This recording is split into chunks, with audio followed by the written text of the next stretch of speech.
জানে যে আমি তিনিটা ভাগত আৰু অলপ আগত গ'লে চাৰিটা ভাগত বুলি ক'ম যে আমাৰ শিক্ষা ব্যৱস্থা চাৰিটা ভাগত বিভক্ত হৈ আছে।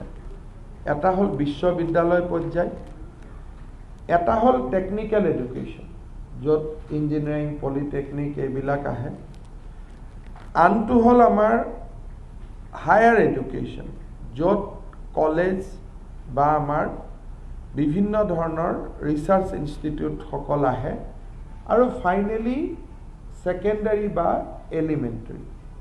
গতিকে আমি সিদ্ধান্তবিলাক লওঁতে প্ৰতিটো পৰ্যায়ৰ ছাত্ৰ ছাত্ৰী আৰু অভিভাৱকসকলৰ কথা চিন্তা কৰি আমি অহা 2 নৱেম্বৰৰ পৰা অসমৰ শিক্ষানুষ্ঠানসমূহ মুকলি কৰাৰ সিদ্ধান্ত লৈছোঁ।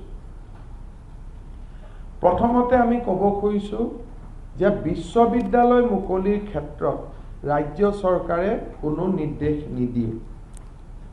আমি বিশ্ববিদ্যালয়ৰ স্বতন্ত্ৰতাক সন্মান জনাই বিশ্ববিদ্যালয়ৰ এক্সিকিউটিভ কাউন্সিলৰ ওপৰত আমি এৰি দিছোঁ যে তেওঁলোকে বিশ্ববিদ্যালয় কেতিয়া খুলিব, কেনেকৈ খুলিব আৰু কি নিয়ম তেওঁলোকে পালন কৰিব। গতিকে আমি প্ৰথম বুজিব লাগিব যে on university or on postgraduate classes there is no instruction from the state government. আমি কোনো নিৰ্দেশ এই ক্ষেত্ৰত দিয়া নাই। দ্বিতীয় আহিলে কাৰিকৰী শিক্ষা, টেকনিক্যাল এডুকেশ্যন। 2 নৱেম্বৰৰ পৰা সম্পূৰ্ণ স্বাভাৱিকভাৱে পলিটেকনিক আৰু ইঞ্জিনিয়াৰিং কলেজসমূহে নিজৰ স্কুলসমূহ নিজৰ শিক্ষানুষ্ঠানৰ কাম আৰম্ভ কৰিব। So all government engineering college or polytechnic are allowed to reopen with face-to-face class from 2nd November. এখেতসকলৰ ক্ষেত্ৰত হোষ্টেল immediately খোলা নাযাব। So at least first 1 month hostel বন্ধ থাকিব, আৰু প্ৰয়োজন হলে ছাত্ৰ আৱাস খোলাৰ ক্ষেত্ৰত আমি 1 ডিচেম্বৰত সিদ্ধান্ত ল'ম। কিন্তু বৰ্তমান পলিটেকনিক আৰু ইঞ্জিনিয়াৰিং কলেজ 2 তাৰিখে খুলিব, কিন্তু হোষ্টেলবিলাক বন্ধ থাকিব। ক্লাছ কোনোবাই যদি ফেচ টু ফেচ ক্লাছ কৰিব পৰা অৱস্থাত নাথাকে, পলিটেকনিক আৰু ইঞ্জিনিয়াৰিঙত হাইব্ৰিড ক্লাছ হ'ব, অৰ্থাৎ ফেচ টু ফেচ ক্লাছো চলি থাকিব আৰু অনলাইন ক্লাছো চলি থাকিব। কোনোবাই হোষ্টেলৰ কাৰণে আন কিবা অসুবিধাৰ কাৰণে যদি কলেজত আহিব পৰা অৱস্থাত নাথাকে, তেওঁলোকৰ কাৰণে অনলাইন ক্লাছ খোলা থাকিব। So it will be a blend of both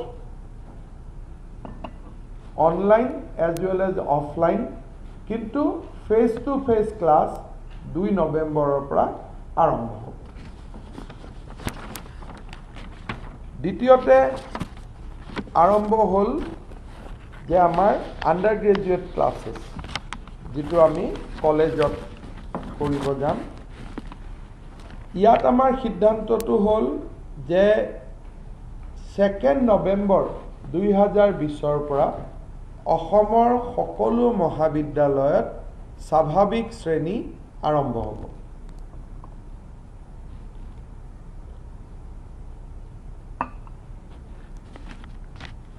পাৰ সেকশনত আমি কলেজৰ অধ্যক্ষসকলক কৈছোঁ যে কোভিড প্ৰটোকল মানি কোনো সেকশনতে 20ৰ পৰা 25 জনৰ ওপৰত ল'ৰা ছোৱালীক পঢ়ুৱাব নালাগে। এনেকুৱা কিছুমান শ্ৰেণী থাকে, পলিটিকেল সায়েন্স, অসমীয়া, য'ত 200-300লৈকে ষ্টুডেণ্ট থাকে। এইবিলাকৰ ক্ষেত্ৰত আমি তেওঁলোকক কৈছোঁ যে সৰু সৰু সেকশন আপোনালোকে কৰি ল'ব, কিন্তু এটা ক্লাছত যিকোনো কাৰণতে more than 25 ষ্টুডেণ্ট হ'ব নালাগে। যদি হল হয় যে নহয় আমি ৰুমত নপঢ়াওঁ হলত পঢ়াওঁ ক্লাছটোৰ সাইজত যেহেতু আমি 20-25 কৈছোঁ হলৰ সাইজত সমানুপাতিকভাৱে আমি ষ্টুডেণ্ট বঢ়াব পাৰোঁ সে ইট ইজ এ লাৰ্জ হল তাতে আমি ঠিক কৰিছোঁ যে পলিটিক্যাল সায়েন্সত আমাৰ ষ্টুডেণ্ট বহুত গতিকে আমি অডিটৰিয়ামত ক্লাছ কৰিম in that case proportionately number of the students can be increased but standard classroom the maximum students should be 20 to 25 tar uporot nohoy UG first semester undergraduate first semester hoptahot dudin hobo Monday and Thursday first semester UG হ'ব সোমবাৰ আৰু বৃহস্পতিবাৰ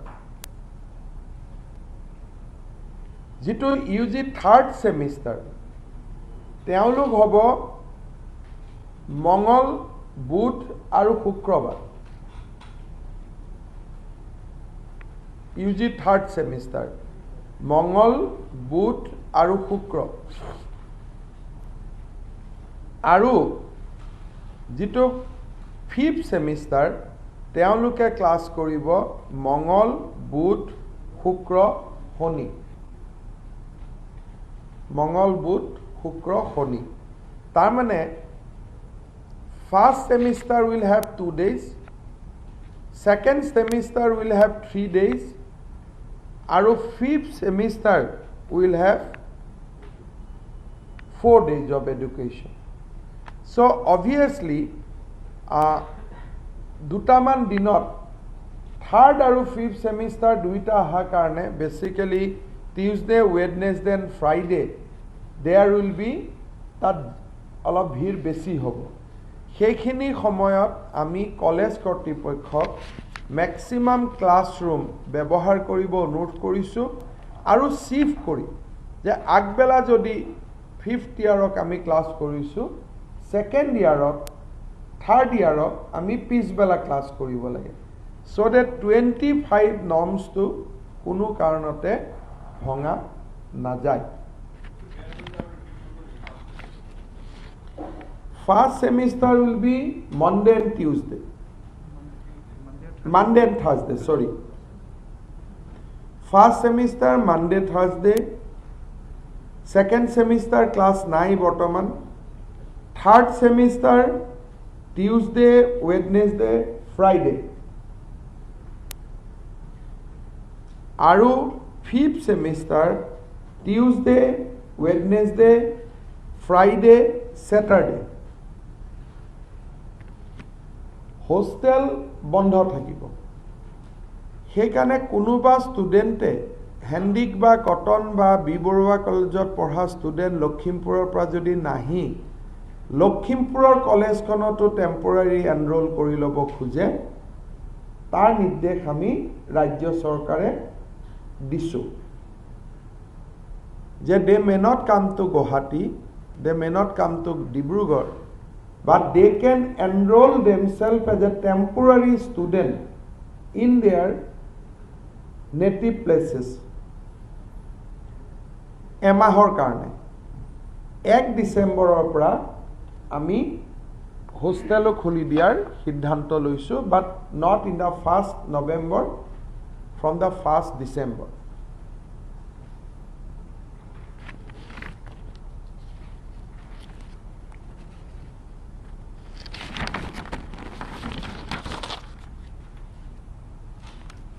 ইয়াৰ পিছত আহিলে school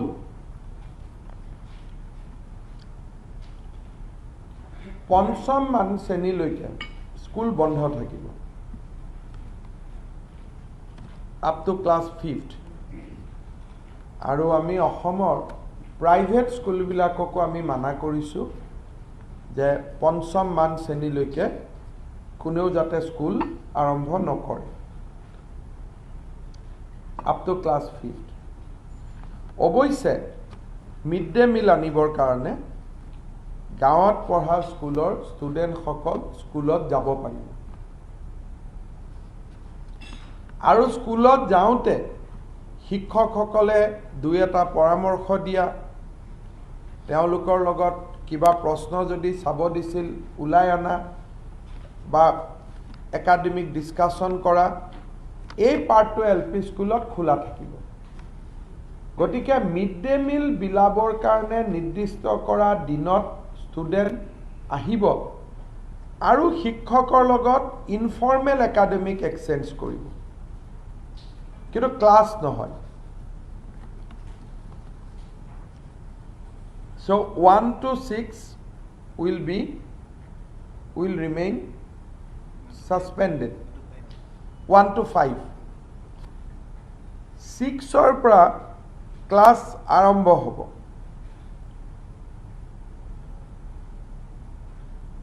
আৰু আমি যেতিয়া 6 পৰা ক্লাছ আৰম্ভ কৰিম, সদায় আমাৰ দুটা বেটছ হ'ব।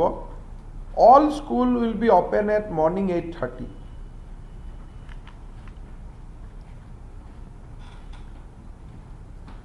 8:30 পৰা 12:30 এটা ক্লাছক পঢ়োৱা হ'ব আৰু 1:30 পৰা 4:30 এটা ক্লাছক পঢ়োৱা হ'ব।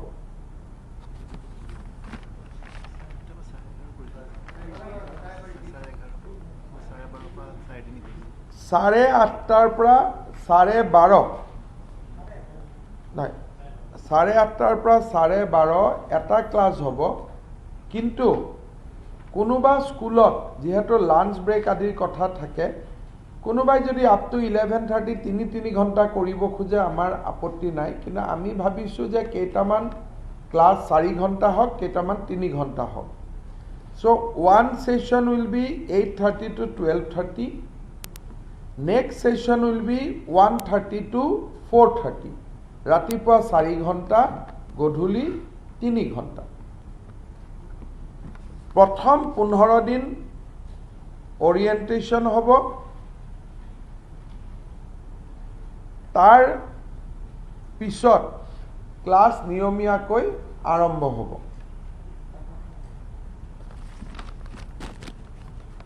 প্ৰত্যেক দিনা ৰাতিপুৱা 50% ক্লাছক মাতা হ'ব, গধূলি 50% ক্লাছক মতা হ'ব।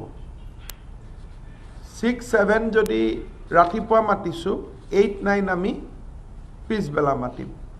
বা 3টা ক্লাছ ক'ৰবাত যদি 6 পৰা 10লৈকে আছে, 6-7-8 আমি ৰাতিপুৱা মাতিছোঁ, 8-9-10 আমি গধূলি মাতিছোঁ।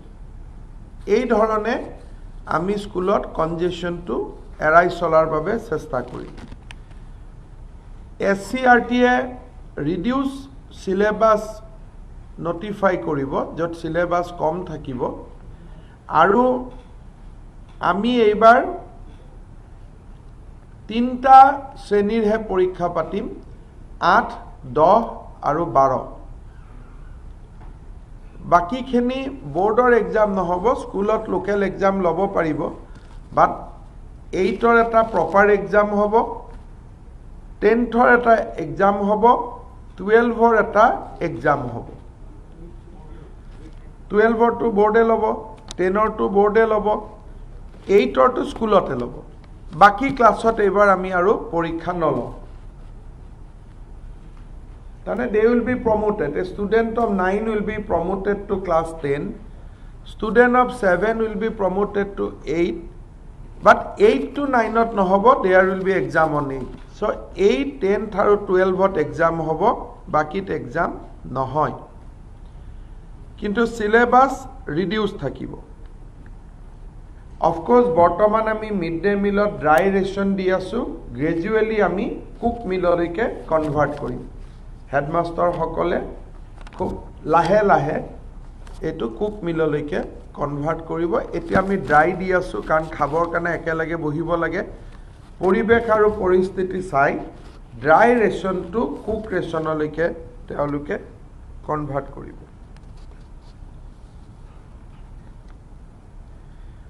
1 to 5ৰ ওপৰত আমি ডিচেম্বৰত সিদ্ধান্ত ল'ম। আৰু ৰেচিডেন্সিয়েল স্কুলসমূহৰ ক্ষেত্ৰতো আমি ডিচেম্বৰ মাহত সিদ্ধান্ত ল'ম। এটা কথা আমি স্পষ্ট কৰি দিব খুজিছোঁ, কোনোবা অভিভাৱকে যদি ষ্টুডেণ্টক শ্ৰেণীত নপঠাবলৈ সিদ্ধান্ত লয়, তেওঁলোকক আমি যিটো কয় যে ইমান এটেণ্ডেঞ্চ নহ'লে কলেজত পৰীক্ষা দিব নোৱাৰিব, এইবাৰ সেইটো কথা নাথাকে। যদি কোনোবা গাৰ্জেনে ভাবে যে মই ষ্টুডেণ্টক নপঠাওঁ, ঘৰতে মই তেওঁলোকক পঢ়ুৱাম, তেওঁলোকৰ এটেণ্ডেঞ্চত কোনো অসুবিধা নহয়। So' joining schools will be a voluntary exercise. এইটো এটা নিজৰ দেউতাক মাকে সিদ্ধান্ত ল'ব। চেনিটাইজেশ্যন চলি থাকিব আৰু আমাৰ হেল্থ অথৰিটিৰ লগত প্ৰত্যেকখন স্কুল সম্পৰ্কত থাকিব। Periodic testing of COVID-19 will be continued. গতিকে আমি বাকী ইন ডিটেইল যি প্ৰট'কল আছে DC সকলক স্কুলক আমি জনাই দিম। এইখিনি ধাৰণাৰ ওপৰতে আমি 2 নৱেম্বৰৰ পৰা অসমৰ বিদ্যালয় মহাবিদ্যালয়সমূহত শ্ৰেণী আমি আৰম্ভ কৰাৰ বাবে সিদ্ধান্ত লৈছোঁ। Up to the private school. কোনোবা প্ৰাইভেট স্কুলে যদি অনলাইনত চলাই থাকিব খোজে, ফেচ টু ফেচ কৰিব নোখোজে, আমাৰ আপত্তি নাই। কিন্তু খুলিব খুজিলে তেওঁলোকে খুলিব পাৰে। সকলো ক'ভিড চেণ্টাৰ আমি প্ৰাইভেট স্কুল আৰু স্কুলবিলাকৰ পৰা এতিয়া প্ৰত্যাহাৰ কৰা হৈছে।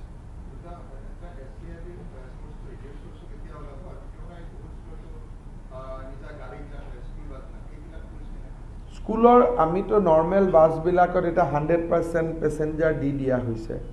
গতিকে কোনোবা প্ৰাইভেট স্কুলে যদি ক্লাছ খুলিব খোজে, আমাৰ আপত্তি কৰিবলগীয়া নাই। তেওঁলোকে গাৰ্জেনৰ লগত মিটিং কৰি যে আমি বাছত 50% ষ্টুডেণ্ট আনিম নে 25% আনিম, তেওঁলোকে ষ্টেক হোল্ডাৰৰ লগত কথা পাতি সিদ্ধান্ত ল'ব। SCRT ৰিডিউচ চিলেবাছ আমি 15 দিনত নটিফাই কৰি দিম।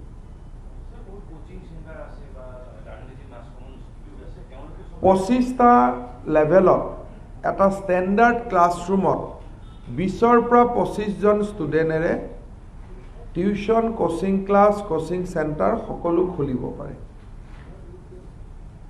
কিন্তু 20ৰ পৰা এটা ষ্টেণ্ডাৰ্ড যিটো ক্লাছৰুম, সেই ষ্টেণ্ডাৰ্ড ক্লাছৰুমটোত 20ৰ পৰা 25ৰ ওপৰত ষ্টুডেণ্ট হ'ব নালাগে। চেনিটাইজেশ্যন থাকিব লাগিব।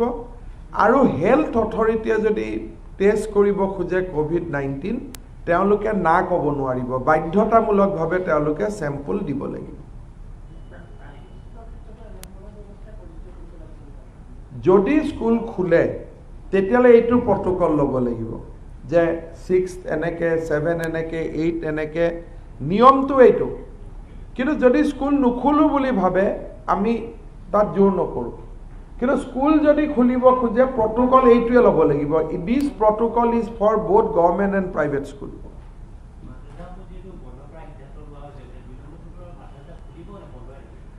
মাদ্ৰাছাবিলাকৰ ক্ষেত্ৰত আপোনালোকক মই ক্লাৰিটি কৰি দিছোঁ। মাদ্ৰাছাবিলাক আমি নৱেম্বৰত সাধাৰণ স্কুললৈকে কনভাৰ্ট কৰিম। আৰু ফ্ৰেছ বেটছ অফ ষ্টুডেণ্ট যি এডমিট হ'ব, তেওঁলোকে হাইস্কুল বুলি এডমিট হ'ব। আৰু যি পঢ়ি আছে তেওঁলোকে পঢ়াটো পাৰ কৰি দিব। But by this time name will be change, madrasa board will be dissolve. আৰু খালি 9-10ত যোন ফাইনেল ইয়াৰত আছে তেওঁলোকে পাছ কৰি যাব। ফ্ৰেছ এডমিশ্যন ৰেগুলাৰ ষ্টুডেণ্টৰ হ'ব আৰু ৰেগুলাৰ টিচাৰ আমি তাতে দিম। আৰু নৱেম্বৰ মাহত ইয়াৰ ডিটেইল SOP ওলাব। জানুৱাৰীত যিহেতু প্ৰথম এডমিশ্যন হ'ব, সেইকাৰণে আমি খৰখেদা কৰা নাই, আমি সেইমতে উলিয়াই দিম। সংস্কৃত টুলবিলাক কুমাৰ ভাস্কৰ বৰ্মা সংস্কৃত বিশ্ববিদ্যালয়ৰ অধীনত যাব। টুল শিক্ষা আমি নচলাওঁ তাত টুলত, কিন্তু সেইবিলাক অনুষ্ঠান ভাৰতীয় সভ্যতা সংস্কৃতিৰ অনুসন্ধান কেন্দ্ৰলৈ ৰূপান্তৰিত হ'ব। আৰু সেই শিক্ষকসকলক আমি কুমাৰ ভাস্কৰ বৰ্মা সংস্কৃত বিশ্ববিদ্যালয়ত দি দিম।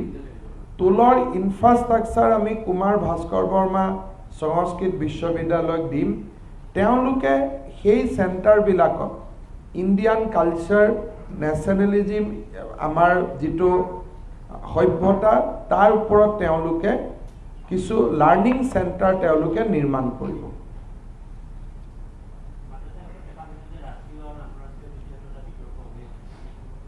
আপোনালোকক মই অহা মাহত দি দিম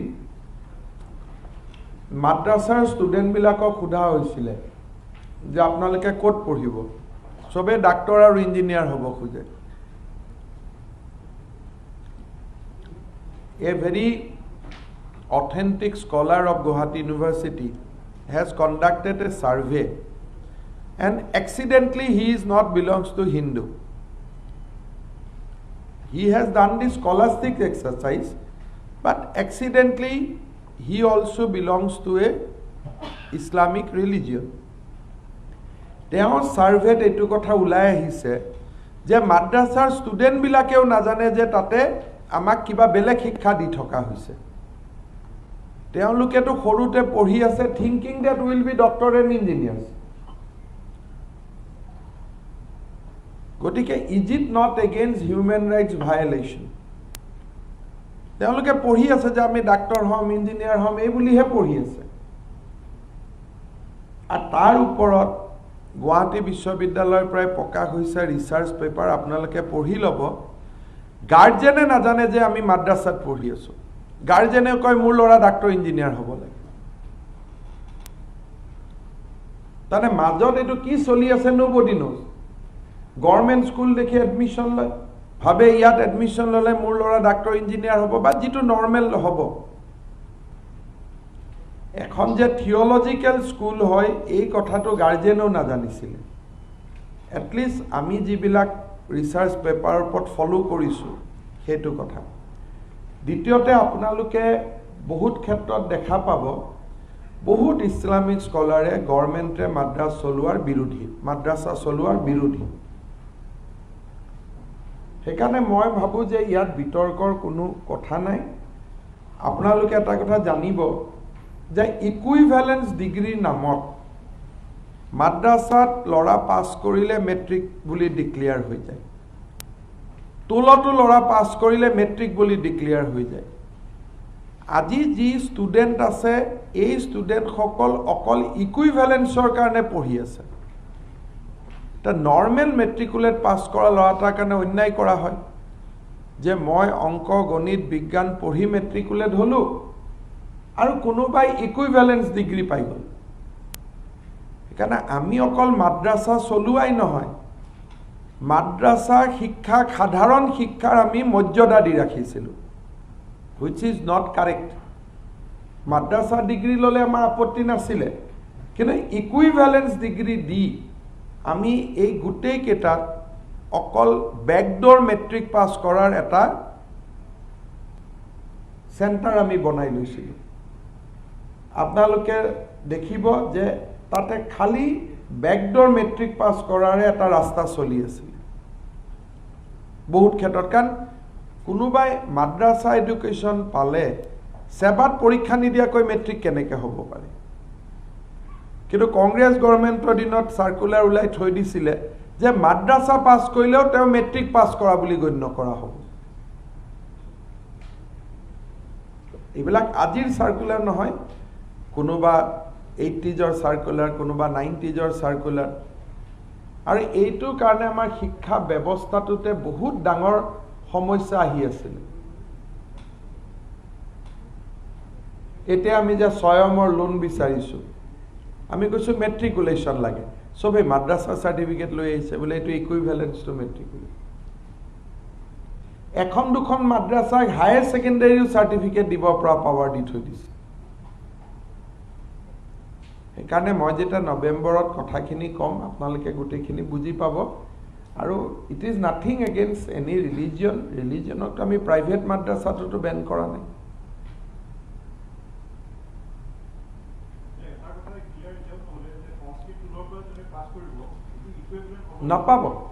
নাপাব ক্লিয়াৰ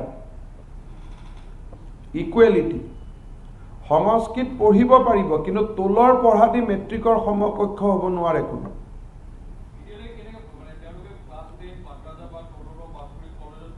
এডমিশ্যন পাই যায়। তোল বা মাদ্ৰাছাত আপুনি যদি পঢ়ে, আপুনি কটনত এডমিশ্যন ল'ব পাৰে।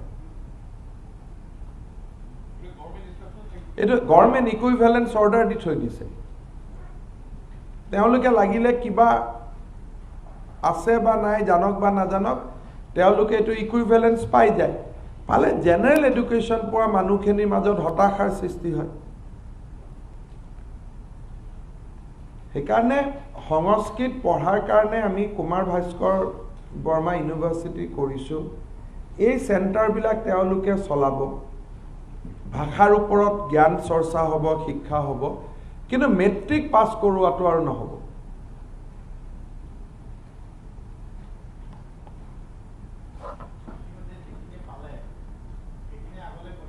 তেওঁলোকক আপুনি কি কৰিব? তেওঁলোকক সেইটোতো কোৰ্টত গ'লেই অৰ্ডাৰখন, মই যদি আজি ভাঙিও দিওঁ, তেওঁলোকে কোৰ্টত গ'লেই মোৰ অৰ্ডাৰখন একেদিনাই কোৱাজ হৈ যাব।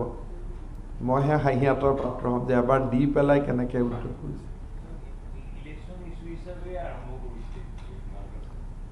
চক তেতিয়াতো তোলতো ইছ্যু হ'ব লাগে। এইটো ইলেকশ্যন ইছ্যু কেনেকৈ হ'ব? কাৰণ ইছলামিক মানুহে নিবিচাৰে গভৰ্ণমেণ্টে মাদ্ৰাছা চলোৱাটো। ইট ইজ এ ৰং কনচেপশ্যন।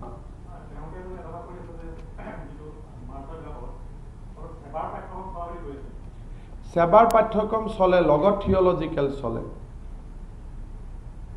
যদি সেৱা চলেতো একো কথাই নাই। সেৱা নচলে, তাত কোৰানো চলে। আপোনালোকে ভাল কৰি সুধি ল'ব। তাত আমি এপইণ্টমেণ্টেই দিওঁ ফৰ থিয়লজিকেল। তেওঁলোকে শব্দটো থিয়লজিকেল ছাবজেক্ট বুলি কয়। দে উইল বি দেয়াৰ, দৰমহা পাই থাকিব। Till their retirement they will continue.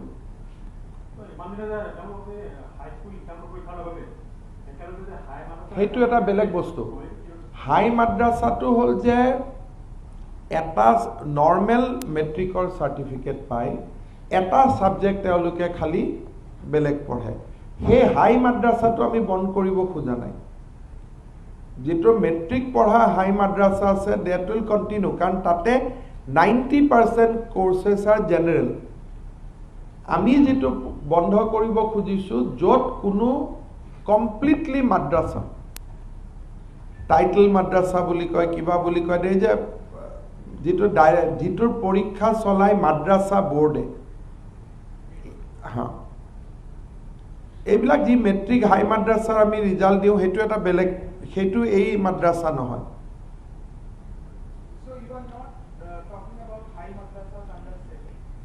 Because those are namesake, they are high madrasas. They are not actually madrasa in that context. I am talking about 610 madrasas who runs completely theological subject, maybe eta duta general subject hoy, but those are completely madrasa education. Their even exams are different. And we spend 260 crores annually on that. Under the madrasa runs under the state. Sebar under. সেইখিনি চলিব, তাত বহুত কৰিবলগীয়া একো নাই। Because those are normal school, এটা subject কিবা Arabic নে কি পঢ়াই মানে। এইবিলাক সাদুল্লাহ সাহেব যেতিয়া অসমৰ মুখ্যমন্ত্ৰী বা প্ৰধানমন্ত্ৰী আছিলে, these are legacies of Muslim League governments in Assam. তেতিয়াই তেওঁলোকৰ এইবিলাক খুলিছিলে। আৰু কিছুমান মাদ্ৰাছা বহুত পুৰণা মাদ্ৰাছাও আছে। তাৰপিছত কংগ্ৰেছ গভৰ্ণমেণ্টৰ সময়ত প্ৰথমতে 30-40খন মাদ্ৰাছা আছিলে। 600 এতিয়া যাওঁতে যাওঁতে বাঢ়ি 610 হ'ল। এতিয়া যি প্ৰাদেশিকৰণ হ'ব ৰখি আছে another 300 মাদ্ৰাছা। তাৰমানে আমি বন্ধ নকৰিলে ইট উড হেভ ক্ৰছ 1000। আৰু মাল্টিপল ইনক্ৰিজ হৈছে। বহুত প্ৰাইভেট মাদ্ৰাছাও গভৰ্ণমেণ্টলৈকে কনভাৰ্ট কৰি লৈছিলে।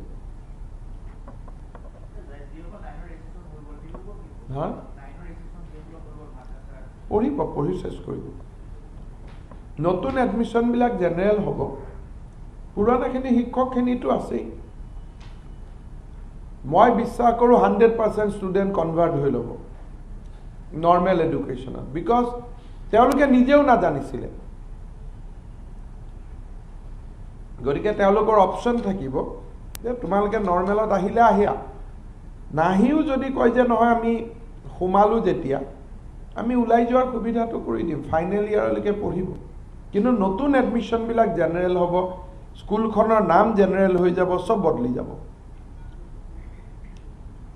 Everything will become a normal বোলে তেওঁলোকক আমি লিজেচি হিচাপত ইট উইল কণ্টিনিউ।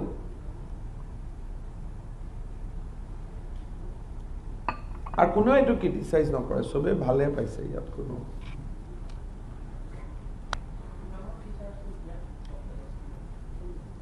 প্ৰায় থাকিব। আপুনি মই হিচাপটো দি দিম, বাট টিচাৰ্ছটোতো ভালেই হ'ব, মানে it will be in thousands. November মাহত ভাল কৰি আমি গোটেইখিনি নটিফিকেশ্যন গোটেইখিনি যেতিয়া আপোনালোকক দি দিম তেতিয়া আপোনালোকে বুজি পাব। ঠিক আছে?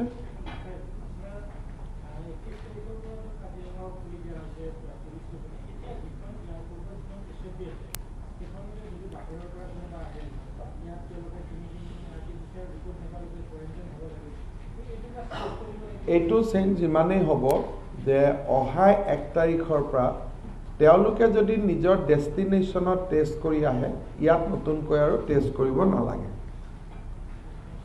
তেওঁলোকে যদি অহাৰ আগতে, ছাপ'জ মই দিল্লীৰ পৰা আহিছোঁ অসম, দিল্লীত যদি তেওঁলোকে 48 ঘণ্টাৰ আগতে টেষ্ট কৰি আহে তেতিয়াহ'লে আৰু অসমত টেষ্ট কৰিব নালাগে। কিন্তু এই নিৰ্দেশটো আমি আজিয়ে দিয়া নাই, কিয় পূজাৰ পিছৰ পৰিৱেশটো অন্ততঃ এসপ্তাহ আমি চাই ল'ব খুজিছোঁ। চ' 1 নৱেম্বৰত বহুবিলাক ৰিলেক্সেশ্যন আমি দেখা পাম, কিন্তু তাৰ আগতে পূজাৰ পিছত 2-3 দিন আমি অপেক্ষা কৰি ল'ব খুজিছোঁ। RT-PCR টেষ্ট কৰি আহিব লাগিব আৰু ICMR ৱেব পৰ্টেলত ৰিজাল্টটো আপলোড থাকিব লাগিব, তেতিয়া ইয়াত আৰু তেওঁলোকে নতুনকৈ টেষ্ট কৰিব নালাগে। কিন্তু that order will be issued only with effect from 1st November. গতিকে এয়াৰপৰ্টতো মোটামুটি বহুতখিনি কমি যাব। মেডিকেল কলেজৰ ক্লাছ চলি আছে নহয়, ফেচ টু ফেচ চলি আছে। এডমিশ্যনো ল'ব, ক্লাছ আৰম্ভ হ'ব, কাৰণ হোষ্টেলত নাথাকিব। এবাৰ ডিফুটো এডমিশ্যন হ'ব, বিনা হোষ্টেল ফিজিকেল ক্লাছ আৰম্ভ হ'ব। আৰু মেডিকেলৰ ফাইনেল MBBSক আমি হোষ্টেলতো থাকিব দিছোঁ। Already they are there for last 2-3 months। 85%। মই চাই দিম, বাট এইবাৰ আমাৰ বেচিকেলি 85টা ছিট যোৱাবাৰতকৈ বাঢ়িব ফ্ৰম ডিফু। যোৱাবাৰ যিমান ছিট আছিলে তাৰ লগত 85 যোগ হ'ব। আৰু এটা মই আপোনালোকক অনুৰোধ কৰি থৈছোঁ, আপোনালোকৰ থ্ৰু দি, আমাৰ বহুত ল'ৰা ছোৱালীয়ে EWS চাৰ্টিফিকেট নুলিয়ায়। এই যে সাধাৰণ জাতিয়ে EWS চাৰ্টিফিকেটখন উলিয়াব লাগে, এই কথাটো আমি নাজানো। সেইকাৰণে আমাৰ বহুত ল'ৰা ছোৱালীয়ে পিছত গম পোৱাৰ পিছত কোৰ্ট কাছাৰীত যোৱা হুলস্থুল কৰি দিয়ে। সেইকাৰণে এইবাৰ যেতিয়া ফৰ্ম ফিল আপ হ'ব, মই সকলোকে অনুৰোধ কৰিম যাতে EWSৰ চাৰ্টিফিকেটখন লগত ৰাখে, কাৰণ বহুতবিলাক ষ্টুডেণ্ট ছিট এইবাৰ EWSৰ কাৰণে ৰিজাৰ্ভেশ্যন হ'ব। Number of seats will be very high. মই অলপ উদ্দেশ্য প্ৰণোদিতভাৱে কৈছোঁ যে আমাৰ ল'ৰা ছোৱালীয়ে EWS চাৰ্টিফিকেট নোলোৱাৰ কাৰণে এই সুবিধাবিলাক আন কিছুমান মানুহে লৈ আছে। আৰু যোনে জানিব লাগে জানে যে আমি EWS উলিয়াব লাগে, কিন্তু আমাৰ মানুহবিলাকে নাজানে কাৰণে EWSৰ সুবিধা লোৱা নাই। বহুত দিল্লী বা বম্বেৰ কলেজতো আমাৰ ল'ৰা ছোৱালী এডমিশ্যনৰ পৰা বঞ্চিত হৈছে, EWS চাৰ্টিফিকেট নোলোৱা কাৰণে সেইকাৰণে ইকনমিকেলি উইকাৰ ছেকশ্যনৰ চাৰ্টিফিকেট আমি সকলোৱে এপ্লাই কৰি হাতত ল'ব লাগে মেডিকেল ইঞ্জিনিয়াৰিং এডমিশ্যনৰ সময়তো তাক ব্যৱহাৰ কৰিব লাগে হ'ব ধন্যবাদ